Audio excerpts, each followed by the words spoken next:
What's up, everybody? Welcome to episode number 27. Let me double check that. Yep, number 27 of Weekend Review.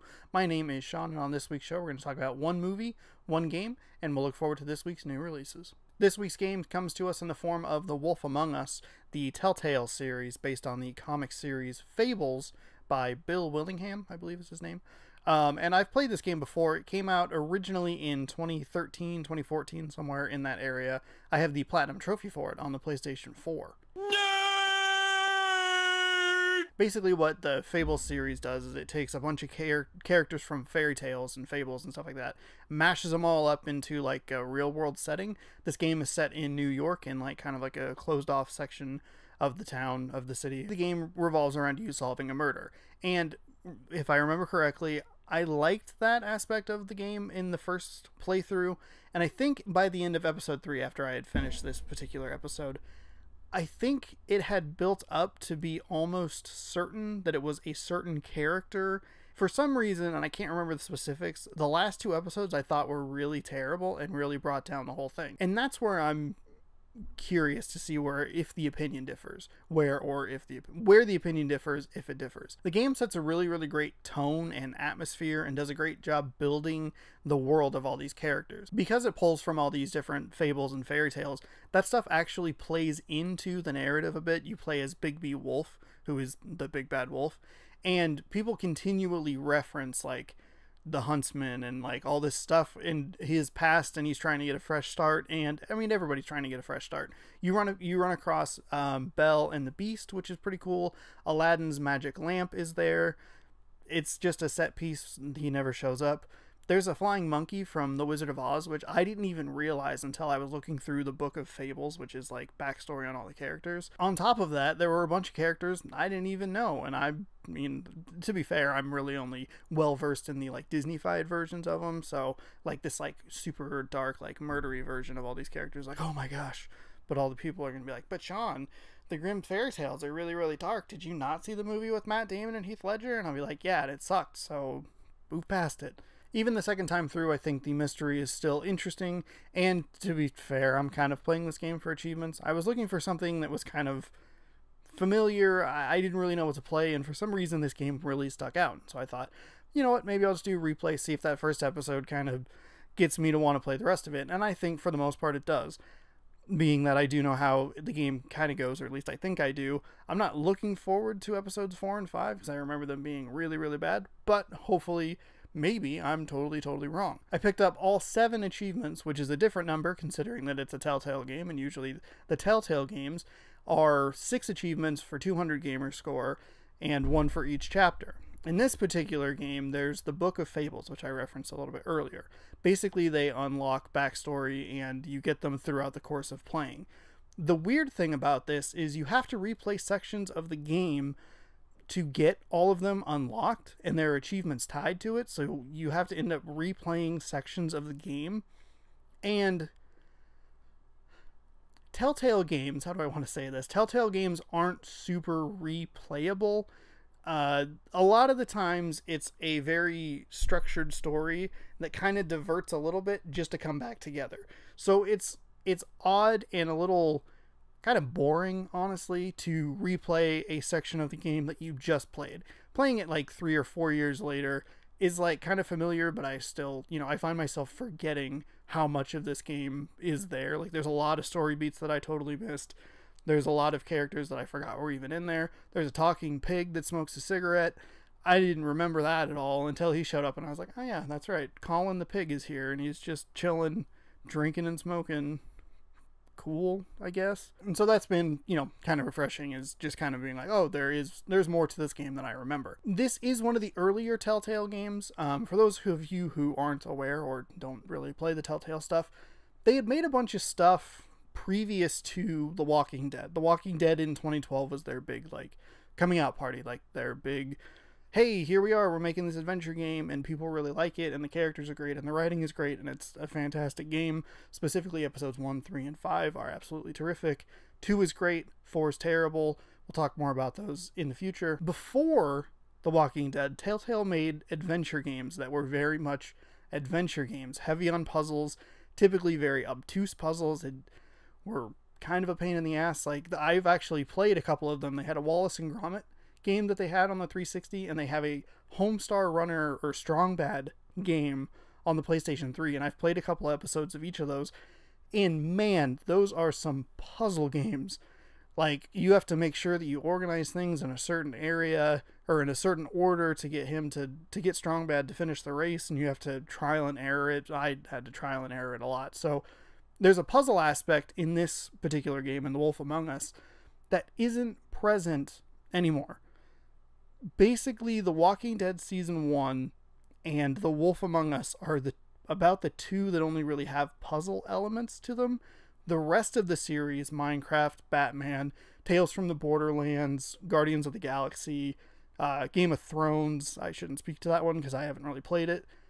They are way, way more just like, hey, we're going to tell you a story. It's going to be an hour and a half. You're going to get 6 achievements or trophies, and we're going to just move on ahead with the story. We're not going to slow you down with puzzles. They really cut those out. It's kind of nice, actually, to slow down, and like, one of the sections you have to do is you have to talk with Mr. Toad. And basically what happens is there are 2 instances in this particular episode where you have to make a decision to do one thing or the other. So the early decision that you have to make is, do you go help Mr. Toad, who has called you because someone is banging stuff around in his apartment?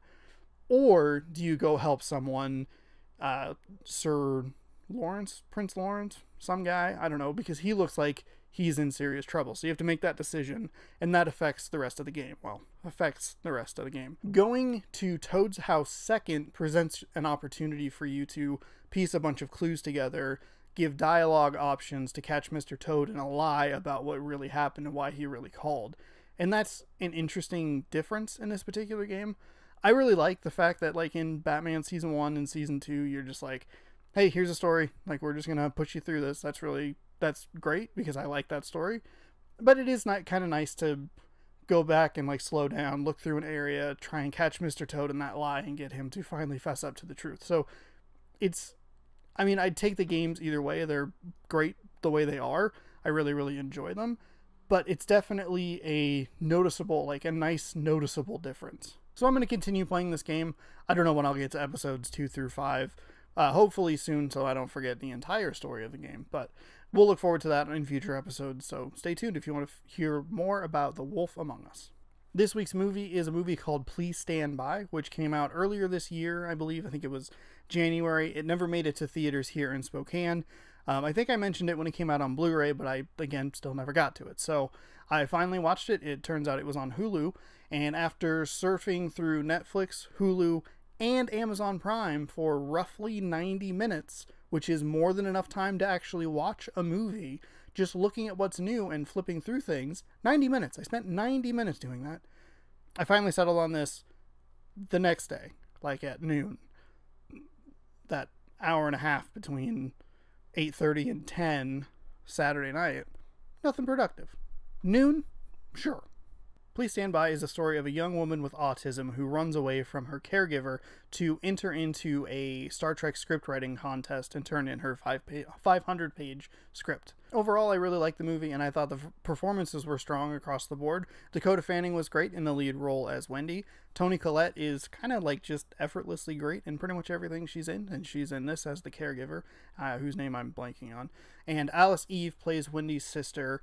I think this movie has a really strong start and a strong ending portion, but the middle is a little weird. While I did enjoy the movie, I think it does have a few weird, like, plot slash pacing issues, story pacing issues. I don't know. It's odd because basically Wendy has like 3 or 4 things that she needs to overcome in her trip from where she starts to Hollywood to turn in her script. She gets kicked off the initial bus she's on because she brought her dog on, and you're not supposed to have dogs on the bus, or no pets on the bus, which leads her to a situation where she's talking with someone and gets her money stolen. Then she ends up in a bus crash, like a retirement home bus crash, and then the money issue comes back up when she's not able to afford a ticket from wherever she ends up in the hospital to Los Angeles. The events make sense in the context of the movie, or in the overall story, to show how determined and strong-willed she is to turn in this script. What's weird about them is kind of how arbitrary they feel, how weird they feel to have her deal with this stuff. Just in the fact that like she gets into a bus crash with a lady that helps her in a convenience store, and the rest of the people are never mentioned. Basically, like she wakes up in the hospital and she has a concussion, and then she escapes from the hospital, and like that's it. They never talk about the crash. They don't ever reference it again. And it just feels like when I was watching the movie, it felt like something that they used to kind of stretch her story out. Basically, when she leaves her caregiver, she has a straight shot to Los Angeles. But because the dog gets on the bus and pees on the bus, then that creates a problem for her. That creates something for her to overcome. And while it does show how strong-willed and determined she is to get this script turned in, it's weird because it feels like it's just elongating her journey. Same thing you can say, like the money thing kind of comes up a couple of different times, but there aren't ever really any serious consequences to it. And as I was watching the movie, I was like, I mean, this shows, again, it shows how determined and strong-willed she is, but none of these obstacles are really, they're not really necessary. If she doesn't take the dog with her, none of this happens. And that's what's super weird about this particular movie.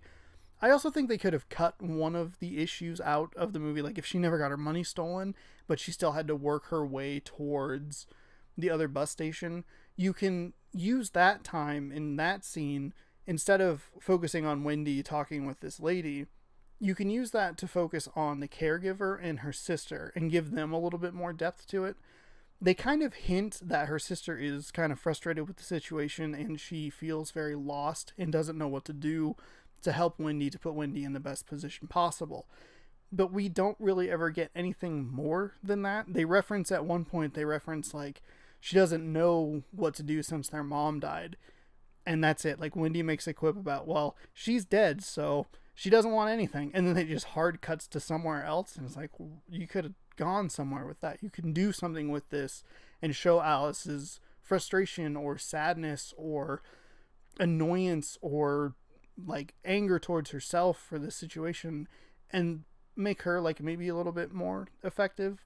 But for what it is, I still really did enjoy it, and I thought that it had a pretty strong beginning and a very strong end, but that middle part just felt a little off. It's hard to put into words exactly what it was, so I tried my best, but I don't know, there was just something about it that just felt like it was unnecessary. It didn't have to happen.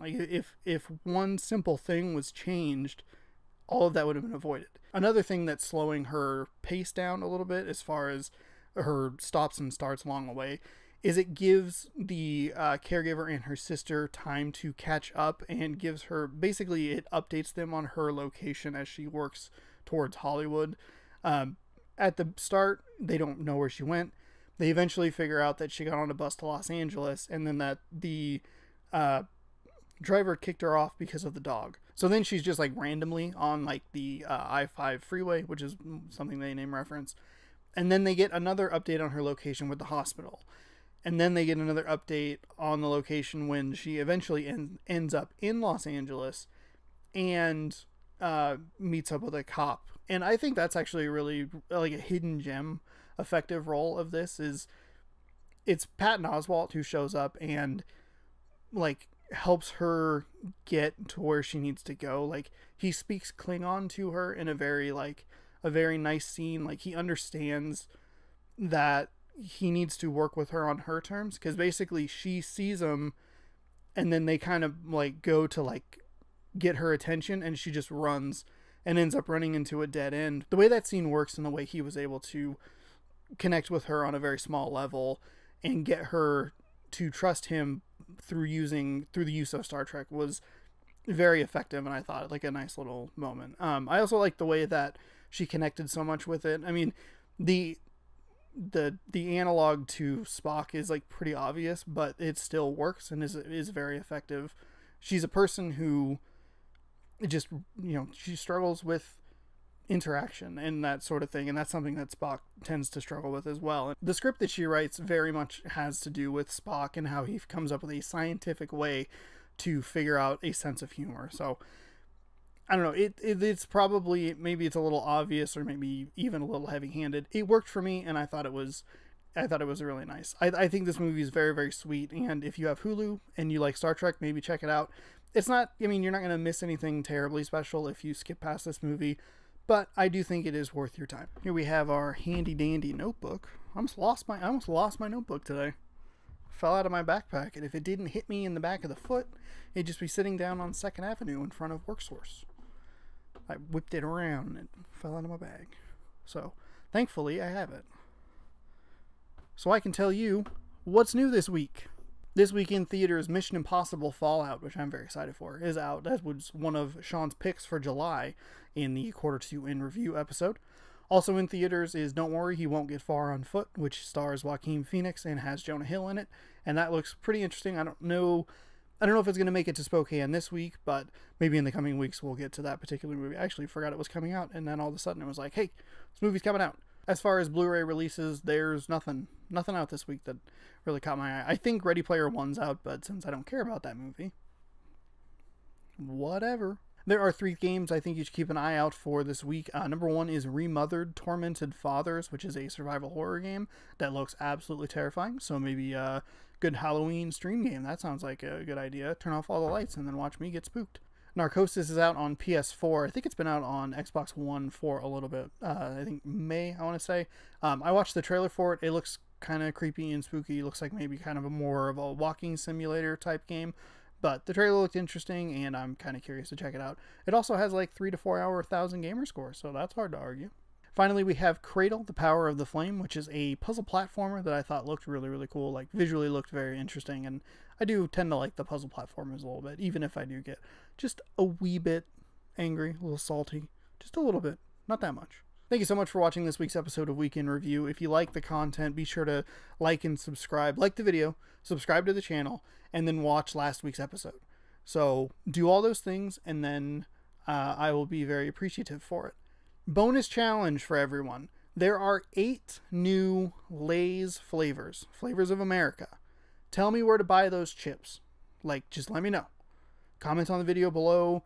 If you see it on Facebook, like, tag it and just mash on your keyboard. Tell me. I want them. There are 8 of them. 8. That's 6. 8. That's 8. 8 chips. Bags of chips. If I could get these before I go on a road trip, that'd be fantastic, because then I can just unload them at a wedding. Just put them on a table, walk away. I have given away my plan now. So, much in the tradition of Mission Impossible, this video will self-destruct in 10 seconds. But instead of self-destructing, it's going to do the Men in Black memory thing, where it flashes you, but it's only going to delete the memory part that says that I'm going to leave a bunch of chips at a wedding I'm going to. Do you remember everything else? Remember to like, remember to subscribe, remember to do all that jazz. Just forget that I told you that plan about unloading a bunch of chips at a wedding. Forget that part. But tell me where the chips are. We good? We'll see you next week.